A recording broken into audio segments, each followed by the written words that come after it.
The look on my daughter's face changed so fast it would have been funny if it hadn't hurt so much.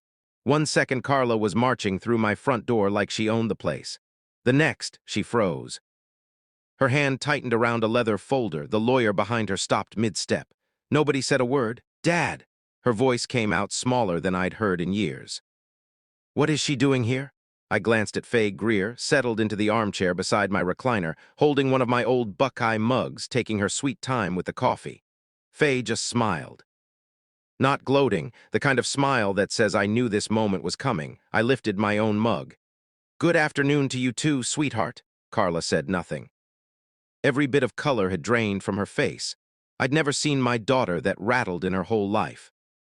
And here's the strange part. 3 months earlier, I'd have given anything for her to walk through that door. That's how it goes sometimes. My name is Ray Prather, 67 years old. I live outside Akron, Ohio, in the same ranch house I've held the deed to since Ronald Reagan was president. This is a true revenge story, shared for anyone who's ever had to decide what they're really worth to the people who claim to love them. Some details have been shaped for storytelling purposes, but the truth at the heart of it stands. For 40 years, I ran an electrical contracting company. No jets, no country clubs, just service trucks, tool belts, and long days that started with one pickup and a folding card table in my garage. By the time I sold the business, we had 11 employees, solid people who showed up and did what they said they'd do. When I finally walked away, life got quieter. I stopped setting an alarm. I drank my coffee without checking the clock. Most Tuesdays, I met my buddy Hank at the Corner Cup Diner.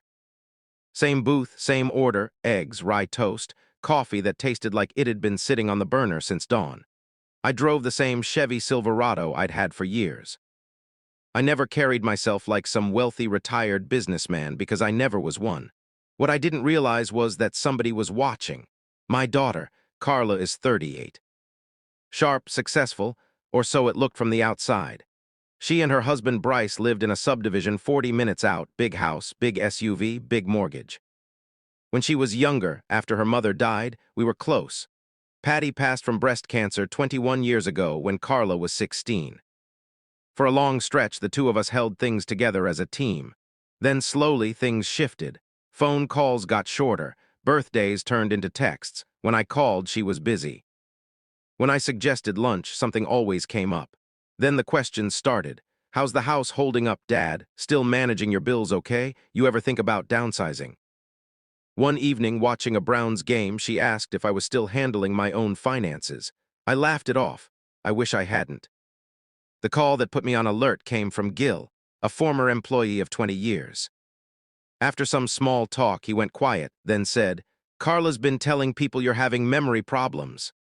I stood at my kitchen window, staring at a bird feeder that wasn't moving. Certain I'd misheard him.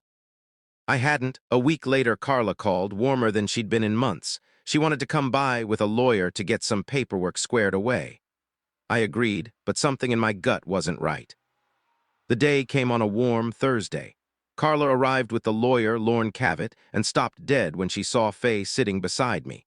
That's when I understood she wasn't there out of concern. She was worried about what Faye might know. Faye wasn't a girlfriend, never had been, no matter what teenage Carla once convinced herself of.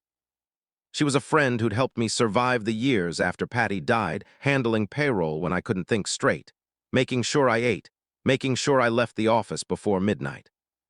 When Faye retired to Arizona, Carla seemed to breathe easier. Apparently that old suspicion never fully died. After Gil's call, I started paying real attention to the will questions, the online banking questions, the mention of power of attorney. One afternoon, staring at an old family photo, I had a thought that shamed me. Did my daughter still see me as her father or just as an asset? That's when I called Faye. We talked for 2 hours. She agreed to fly out, not because she'd convicted Carla of anything, but because I deserved to know where I stood. Faye got my records organized and started asking sharp questions. Who had access to what? Who'd been asking around. An old customer mentioned seeing Bryce at a real estate investment seminar. Someone else mentioned Bryce talking about financial strain. A picture formed: debt, a luxury SUV, vacation loans, investment losses, nothing criminal, just bad choices stacking up. Then Faye found the document. An inquiry to a financial institution, asking specific questions about obtaining authority over an elderly parent's accounts. No names attached, but the timing matched Carla perfectly. Maybe she's just thinking ahead, I said. Faye just looked at me. You really want to believe that? She was right. I did want to believe it, because the alternative was something I didn't want anywhere near me. The papers Carla brought looked routine, clean, professional, tucked in a gray folder with sticky tabs on the signature pages. But when Faye and I went through them line by line at my kitchen table, the truth came out. This gives Carla a lot more authority than she described, Faye said.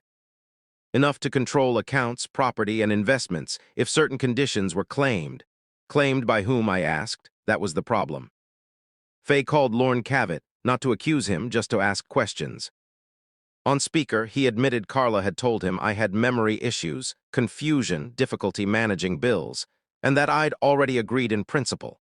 I hadn't agreed to anything. I'd agreed to hear her out. For days, those papers sat like something heavy in my coat pocket.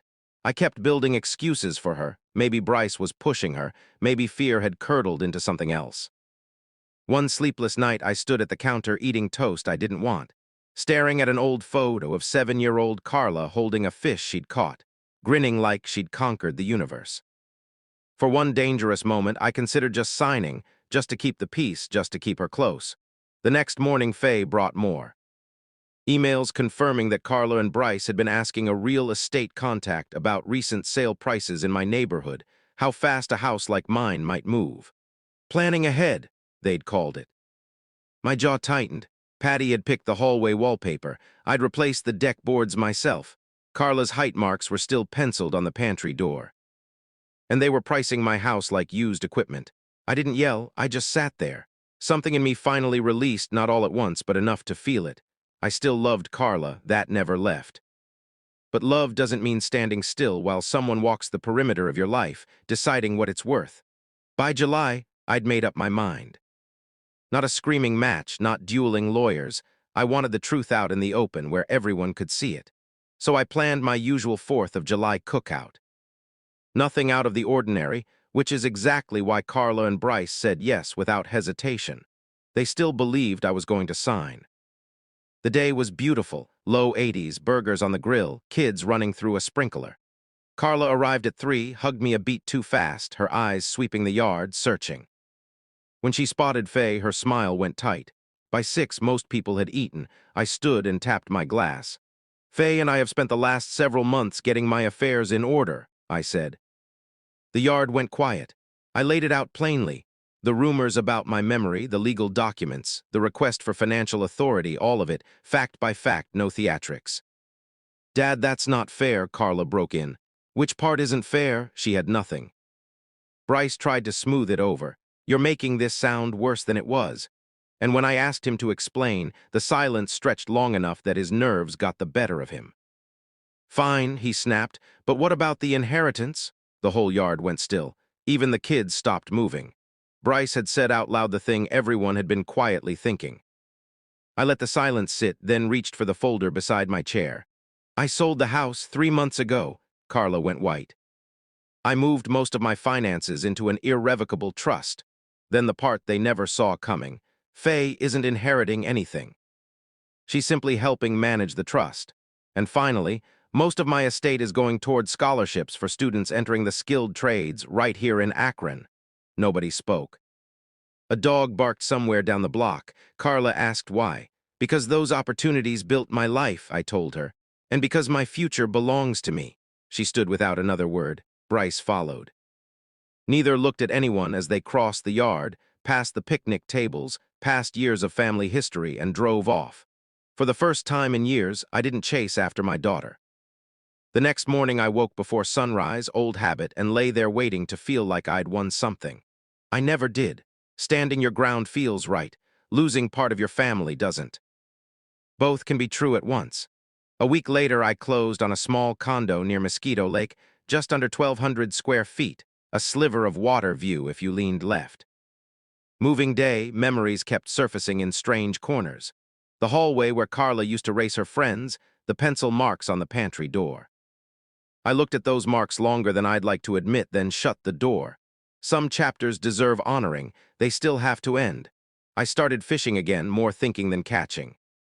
I began volunteering twice a week at a local trade school, and it turned out to be one of the better decisions of my life.